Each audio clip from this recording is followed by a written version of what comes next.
Welcome to the deep dive. So, today we're tackling something that, it pops up in conversations about connection all the time, right? Mhm. The idea of love languages. Yeah. It's basically, a framework for understanding how we show love and how we best feel loved Mm. in all kinds of relationships, romantic, friends, family. Exactly. And this whole concept, it really took off after Dr. Gary Chapman released his book, The Five Love Languages. That was way back in 1992, actually. Oh, yeah. And it just tapped into this, like, fundamental idea that we don't all experience affection or show it in the same way. Right. And just for anyone who might be kind of new to this, those five languages are words of affirmation, that's the verbal appreciation stuff, Mhm. quality time, focusing on, giving someone your undivided attention, physical touch. Appropriate physical connection, yeah. Yeah, good point. Acts of service, those helpful, thoughtful things people do. And receiving gifts, the Yeah. sort of tangible symbols of love. Now, you might be listening and thinking, okay, heard this before. And, you're probably right. It's a super popular idea. It really is. But our goal today, it isn't just to skim the surface. We want to really dig in a bit deeper, understand how knowing these preferences actually truly affects how we communicate and connect. Absolutely. It's about moving past just like knowing the names of the languages Right. to understanding the real impact. And we'll look at different angles too, some criticisms, even some alternative ways of thinking about connection. So, yeah, the idea is to give you, the listener, a more nuanced picture of how these languages actually work, or maybe sometimes don't work, in our relationships. Okay, so let's dive in. How about we start by really defining each one? Maybe with some clear, everyday examples. Sounds good. Let's make them concrete. Great. So, first up, words of affirmation. Like we said, this is more than just saying, I love you, right? Oh, definitely. It's expressing appreciation, giving encouragement, verbally acknowledging someone. Um, think about getting a really heartfelt compliment, one that makes you feel genuinely seen. Yeah, or like a handwritten note saying thanks. Exactly. Or even just an encouraging text when you're, having a tough day. If this is your main language, those words, Mm, they really land. precisely. For someone who connects with words of affirmation, hearing those things regularly, authentically, it's crucial. He's Mhm. feeling valued through what's said or written.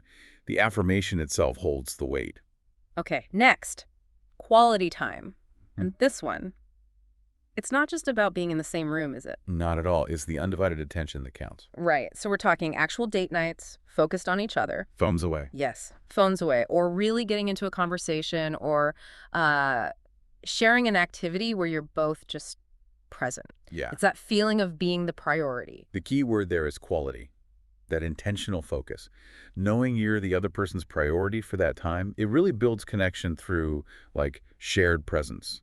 Then there's physical touch. And we should definitely emphasize again, this is about appropriate consensual touch. Absolutely critical. Consent is paramount. It can be non-sexual stuff like hugs, holding hands, cuddling, Mm. or more intimate things like kissing. But for someone whose main language is touch, that physical connection is just fundamental. It's how they feel love and closeness. And yeah, that mutual comfort, respecting boundaries, Mhm. it's all part of it. Yeah. For these folks, touch is just a really powerful, direct way to give and receive affection. Creates that sense of safety, intimacy. Okay, moving to acts of service. This one speaks to people who feel loved when someone does something thoughtful, something selfless that, makes their life easier. Right, like tackling chores without being asked. Oh, yeah, that's a big one for some people. Or making a meal when you're totally overwhelmed. Or running an errand just because they know you're stretched thin. It's those actions that show care, show support in a really practical, tangible way. And what's really important here is the intention, right? The effort behind it. It's seeing a need and stepping up. It shows a real commitment to the other person's well-being in a practical sense. And finally, receiving gifts. Now, it's easy to misunderstand this one, maybe think it's materialistic. Yeah, but it's usually not about that. Exactly. For someone whose language is gifts, it's the symbolism, it's the tangible token, the thought behind it that really matters. Hmm. It could be a big present for an occasion, sure, but it could also be something small, unexpected, like bringing home their favorite coffee just because. Precisely. It's the symbolic value. Knowing the giver put thought, time, effort into choosing it. It's like a visible reminder. I was thinking of you. You were loved. Okay, so we've kind of laid out what these are, but why is it actually important? Why bother figuring out yours or your partner's or your friends? Well, knowing these preferences, it can honestly transform relationships.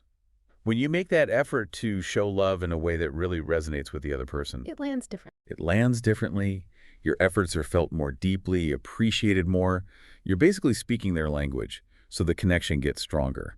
Okay, think about this scenario. It happens all the time, right? Yeah. Someone puts tons of effort into finding the perfect gift. Time, energy, money. Yeah.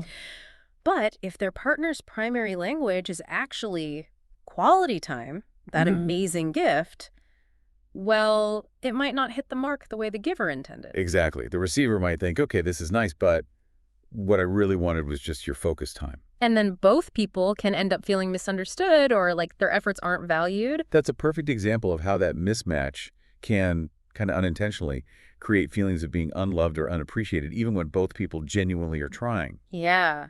And here's something else interesting. The way you naturally show love, your, let's call it speaking language, that might be totally different from the language that makes you feel loved, Yeah. your receiving language. Oh, that's a really key point.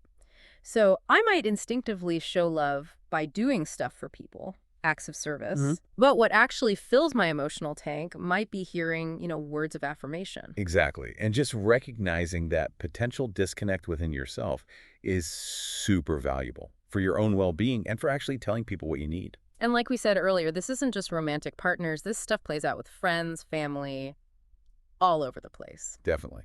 So, okay, let's explore that a bit more.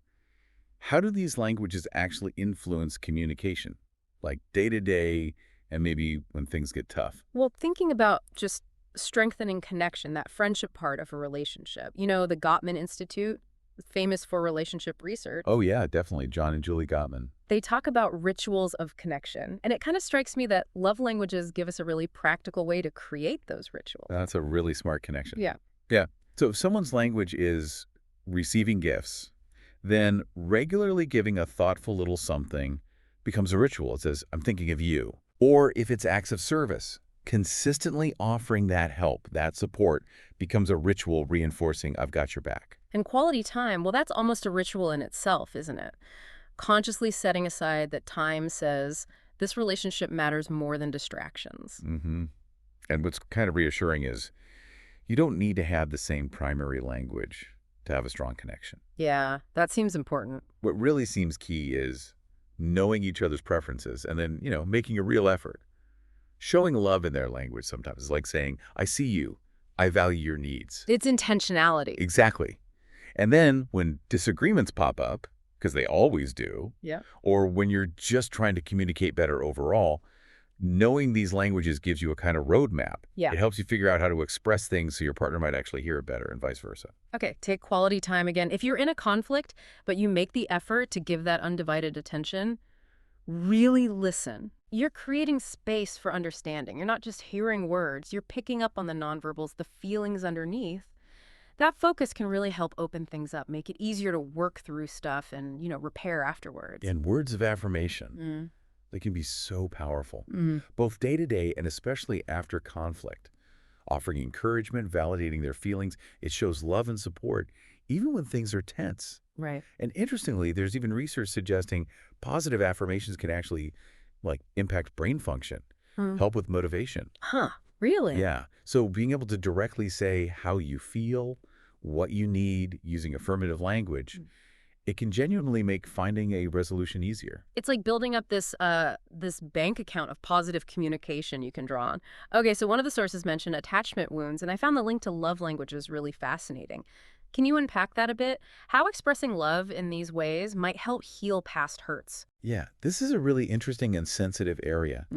When we consistently get love shown in ways that really resonate, especially in ways we maybe missed out on in the past. Like if you felt ignored or always criticized. Exactly. That consistent positive experience in a current relationship can provide what psychologists sometimes call corrective emotional experiences. Okay. Now, it's super important to be clear.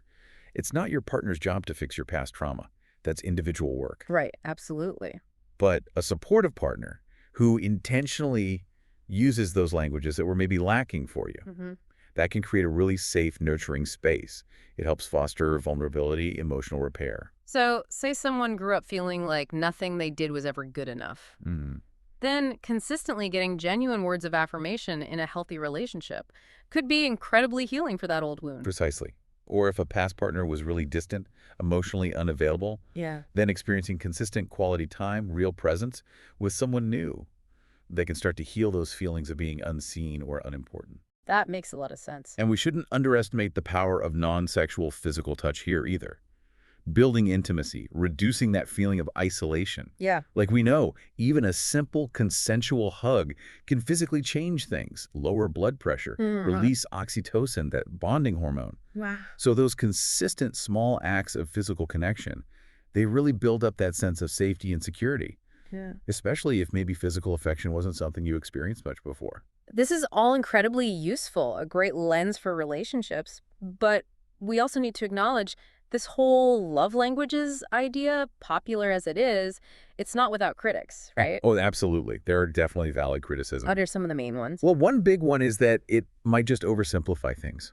Relationships are incredibly complex, messy, nuanced. Yeah, definitely not simple. Right. And trying to boil down how we experience and express love into just 5 neat boxes, it might miss a lot of the richness, the variety of human experience. That feels true. Like 5 categories probably can't capture everything. Exactly. And another point is that the original model might not fully account for diversity of experience. Things like culture, trauma history, even differences between generations in how love is shown. Right. Those things really shape how we connect and maybe aren't perfectly captured by the 5 languages.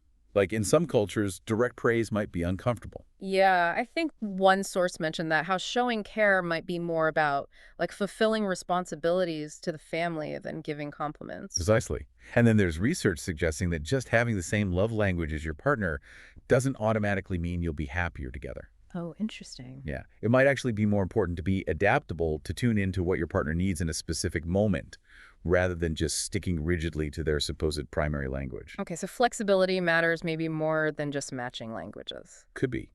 And there are also some concerns about whether focusing too much on getting your language spoken could, maybe unintentionally, lead to a bit of codependency. How so? Like maybe hindering individual growth or the natural give and take of a relationship if you become overly focused on, are they meeting my specific love language need right now? I can see that. It could detract from just organically adapting to each other. And one last point some people make is that our love languages might not actually be fixed for life. Ah, they can change. Yeah, they might evolve as we grow, heal from things, develop maybe healthier attachment styles. What feels vital at one point might shift later on. So it's not like a personality trait set in stone. That's important. And didn't the sources mention some other ways of thinking about this stuff? Alternative models? They did. One mentioned Truity. They do personality assessments. And their research apparently identified 7 love styles, kind of expanding on the original 5. 7. Okay. And we also saw a mention of Jake Ernst's Roots of Safety model. That sounded like a more trauma-informed perspective, focusing on how past trauma shapes how we seek safety and connection. So it sounds like the 5 love languages. Yeah. They're a useful starting point, maybe? Yeah, a helpful starting point. But not the be-all and end-all. There are other models, maybe more nuanced ones, and ultimately you need a whole toolkit of relationship skills. Absolutely. Now, speaking of practical application, one source shared a really powerful personal story about love languages and chronic illness. Oh, right, the author with rheumatoid arthritis. Yes, and how living with that condition really shifted their own preferred languages, making acts of service and words of affirmation feel much more important. Yeah, that made a lot of sense. And what was really insightful was how understand the difference between their languages and their husbands actually helped them. They could better see and appreciate how the other was trying to show love, even if it wasn't in their own preferred language. So that awareness prompted them to make more effort to speak each other's language. Exactly. It became a conscious choice, driven by understanding. That's a great example. Even with huge life challenges changing the dynamics, this framework could still be a useful tool. Not like a magic fix, Definitely not magic. but a helpful way to see things, appreciate efforts, and communicate better. So as we start to wrap this up, what's the main takeaway you think, for you, our listener, about love languages? I think fundamentally it's that understanding them can be a really valuable tool for improving communication, strengthening connections in all kinds of relationships. It gives you a way to think about how you give love and how the people you care about receive it best. But, and this is a big, it's a starting point, right? Not a rigid system. Mm. It needs that self-reflection, those open, ongoing conversations with the people in your life about what actually works for them. Totally. And it definitely makes you think, doesn't it? Like, how might your own past, your upbringing, your culture, how might that shape your languages? Mm-hmm. And how could knowing this help you navigate things now or in the future? And maybe trying out one of those online quizzes could be interesting. Just for self-discovery. See what comes up, see if it resonates with how you actually feel. Could be revealing. Yeah. So maybe here's a final thought for you to ponder. We tend to assume, right? We assume we know how other people want to be loved, often based on how we want to be loved. Yeah, we project. We project. So maybe the most profound way to connect is actually to stop assuming and make the effort to truly understand their unique language, the specific way they feel seen, valued, and really, truly cherished.